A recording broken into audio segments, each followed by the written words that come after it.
Tabi pun, selamat datang kembali di e-learning UPT Bahasa Unila. Video ini akan membahas satu skill lainnya yang diujikan di TOEFL listening section, yakni answering inference questions. Bersama saya, Mr. Fadli Syekh, narasumber UPT Bahasa Unila. As stated earlier, it is how to answer inference questions about dialogues that I'm going to be discussing in this video. Saya akan secara ringkas membahas apa itu inference questions dan cara menjawabnya. May this explanation of mine enlighten you enough on this issue, guys. Semoga penjelasan saya ini dapat menerangkan lebih banyak mengenai topik ini, ya. An inference should be in line with the implicit key information of the dialogue.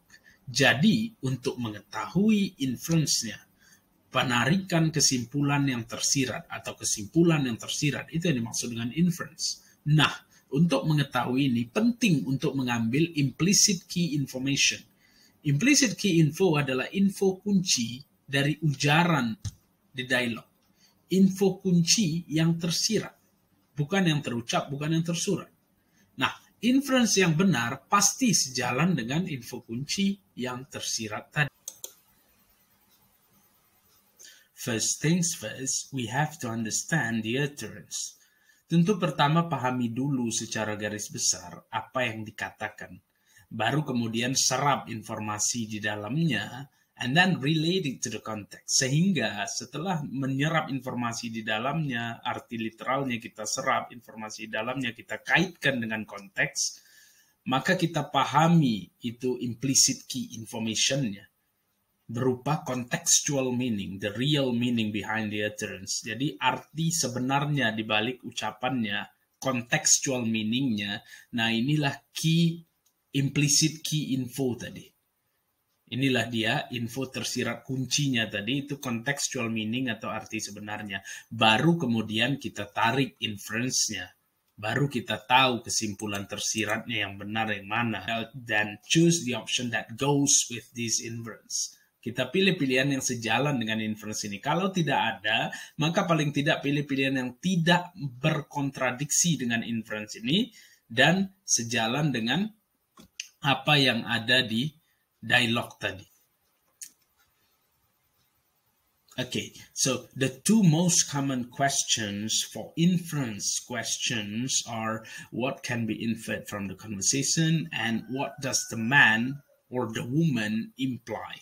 So these are the two most common questions. Tentu ada pertanyaan lain, ada kata-kata lain, tetapi yang paling umum, dua pertanyaan yang paling umum untuk inference questions adalah ini. What can be inferred from the conversation dan what does the man or woman imply? Apa yang dapat ditarik dari percakapan itu? Nah, ini yang ditarik masuk kesimpulan tersiratnya, dan juga apa yang wanita atau pria itu implikasikan atau siratkan. Nah, ini dua yang paling umum. Kemudian kita lanjut. Fitur atau ciri-ciri yang khusus, yang identik dengan inference questions yang umum adalah figure of speech. Jadi sesuatu yang tidak bisa diartikan secara literal, secara kata per kata. Dia punya arti yang lain, ya, kata-kata ini membentuk satu arti yang lain, ya, jadi tidak bisa diartikan kata per kata. Dia memiliki arti yang beda dari kata-kata yang bentuknya. Dia kiasan, bahasa kita kiasan. Ini figure of speech. And then overstatement, ya, hyperbole. Ini lebih ke berlebih-lebihan. Misalnya, kamu beli 5 gedung ya? Ya. Kalau saya pemilik 5 perusahaan besar itu. Berarti maksudnya dia bukan pemilik 5 perusahaan besar itu, sehingga dia nggak bisa beli gedung itu. Tapi dia menggunakan kata-kata ya, seolah-olah ya. Tapi di ujung, that's where the trap lies. Di ujung inilah jebakannya. Do not fall for it. Jangan sampai terjebak. Di ujung ini jebakannya. Jadi ya, jika saya, dia biasa identik dengan kata jika. Identik dengan kata jika, overstatement. Jika saya memiliki 5 perusahaan besar itu. berarti faktanya dia nggak punya gitu. Ini overstatement.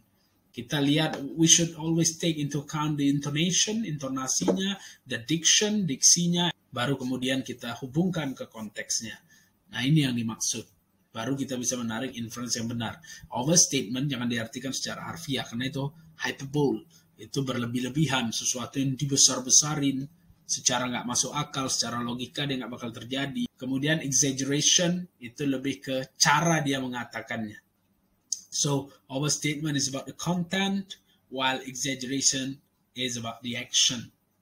Jadi terima kasih, itu saja yang saya sampaikan mengenai topik ini. Mudah-mudahan sudah menjelaskan dengan cukup baik. Thanks a lot for your kind attention, and don't forget to like the video, leave a comment, and subscribe to the channel. Have a good day.